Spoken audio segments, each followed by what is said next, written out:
আমি বিশেষ করে আমাদের দায়িত্বশীল আমাদের কেন্দ্রীয় পর্যায়ে বা অন্য কোনো পর্যায়ে যদি তাদের বক্তব্যের মাধ্যমে আমার বক্তব্যের মাধ্যমে যদি কেউ কোনো কষ্ট পেয়ে থাকেন, আসলে ব্যাপারটা হলো আপনারা ইসলামী আন্দোলন সম্পর্কে জানেন এবং আমরা তো নতুন এখানে উঠে আইসে জুইরে বসি নেই। এই কাজ করতে গেলে মাঠে ময়দানে কিছু ভুল হতেই পারে, কিছু বক্তব্যের ভিতরে বিতর্ক জন্ম হতেই পারে। এই জন্য বিশেষ করে আমি ক্ষমা প্রার্থী।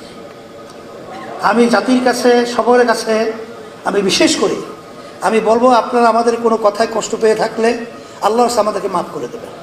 আর সাথে সাথে আপনাদের উদাত্ত আহ্বান জানাচ্ছি, আপনারা আসেন ইসলামের পক্ষে, দেশ গড়ার পক্ষে, মানবতার পক্ষে আমরা বিচ্ছিন্ন না থেকে আমরা সবাই একত্রিত হয়ে কাঁধে কাঁধ মিলিয়ে সুন্দর দেশ, কল্যাণকর রাষ্ট্র, ইসলামের পক্ষে আমরা একটা পরিবেশ তৈরি করতে পারি। আল্লাহ তৌফিক আমাদেরকে